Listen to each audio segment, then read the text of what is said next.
कल तक जो भूमियार कहते थे कि नदी नाला सरकार का, बाकी सब भूमियार का, अब न नदी है न नाला है और ना ही सरकार में हुए हैं। जिस भूमियार ने 14 विधायक एनडीए को जिता करके दिया, उस भूमियार समाज को क्या मिला? उस भूमियार समाज को मिला नील बटा सन्नाटा। जी, नील बटा सन्नाटा। भूमियारों को इस बार लॉलीपॉप भी नहीं दिया गया है। लॉलीपॉप में जो लकड़ी होता है, जो एक तरह से उसमें ऊपर वाली मिठाई में लगा रहता है, वही दिया गया है। क्योंकि विजय सिन्हा डिप्टी सीएम जरूर है, लेकिन चला अगर किसी का तो सम्राट चौधरी का चला है। ये पक्का हो गया कि अब भाजपा में कोई बड़ा नेता है बिहार का तो कोई ना विजय सिन्हा है न नित्यानंद राय है।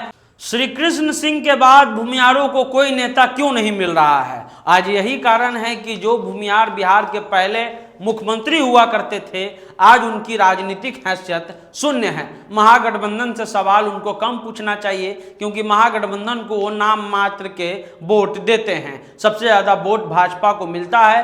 भाजपा इस बार एनडीए 20 के चुनाव में 17 विधायकों को टिकट दिया गया था और टोटल एनडीए के 14 विधायक भूमियार जाति से जीत करके आए हैं। लेकिन अब भूमियार का भी पत्ता साफ कर दिया गया है, क्योंकि विजय सिन्हा जो जिनको कहा जा रहा था कि ज्यादा व्याकुल नहीं हुई है, अब भूमियार को व्याकुल होने की जरूरत है, नहीं तो उनका राजनीतिक स्थिरता खत्म कर दिया जाएगा, राजनीतिक हैसियत खत्म कर दी जाएगी। विजय चौधरी को आप भूमियार में कृपया करके ना गिने कि वो मंत्री हैं। वो नीतीश कुमार के करीबी हैं इसलिए मंत्री हैं, ना कि भूमियार जाति से हैं इसलिए मंत्री हैं। उसके अलावा विजय सिन्हा का भी नाम नहीं लीजिएगा, नहीं तो आपको अपने आप में शर्मिंदा महसूस होगा, क्योंकि विजय सिन्हा की औकात तो सम्राट चौधरी ने ही दिखा दिया। सम्राट चौधरी ने कई धानों को मंत्री बना दिया, सुरेंद्र मेहता हो या कोई और भी चेहरा हो, सबको मंत्री बनाया। लेकिन जिस भूमियार ने 14 विधायक एनडीए को जिता करके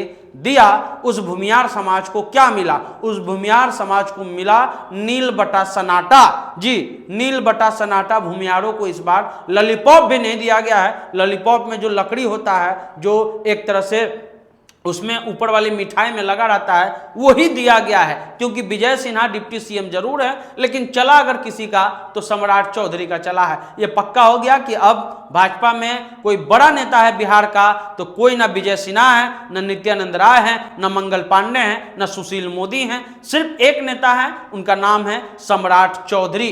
कुशवाहा जाति से सम्राट चौधरी आते हैं। उन्होंने भूमियारों का पत्ता ही साफ कर दिया है। जी, इस बार जो मंत्रिमंडल का विस्तार हुआ, नीतीश मिश्रा ब्राह्मण, संतोष सिंह राजपूत, नीरज बबलू राजपूत, मंगल पांडे ब्राह्मण, और उसके अलावा जो 14 विधायक भूमियार जाति के थे, उनको एक भी मंत्री पद नहीं दिया गया है। विजय सिन्हा को मत कहिएगा, क्योंकि विजय सिन्हा तो कैपेबल है ही, लेकिन विजय सिन्हा ने अपने भूमियार जाति से कितने लोग को मंत्री बना पाए, ये बड़ा सवाल है। कल तक जो भूमियार कहते थे कि नदी नाला सरकार का, बाकी सब भूमियार का, अब न नदी है न नाला है और ना ही सरकार में हुए हैं। नदी नाला तो पहले ही जो है वो सरकारी हो चुका, अब सरकार में उनको थोड़ा बहुत जगह दिया जाता था, अब सरकार से भी उनको बाहर कर दिया गया है। सम्राट चौधरी ने बहुत तरीके से जो है विजय सिन्हा का पत्ता साफ किया है।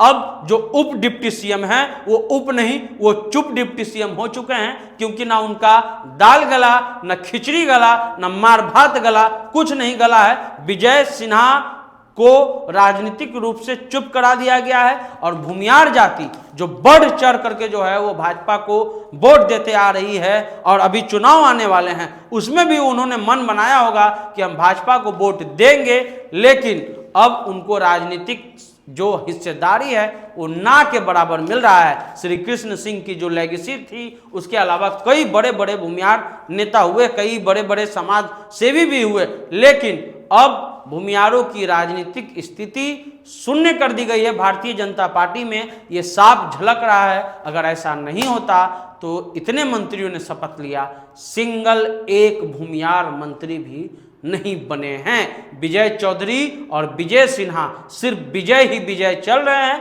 बाकी ना अजय आ रहे हैं, ना कोई रणविजय आ रहे हैं। सिर्फ विजय चौधरी और विजय सिन्हा आए और वो मंत्री हैं, लेकिन वो इसलिए नहीं है क्योंकि वो भूमियार जाति से हैं, वो इसलिए हैं क्योंकि उनका एक अपना एक राजनीतिक कद है। भूमियार इस बार शून्य पर आउट हो गए हैं मंत्रिमंडल में।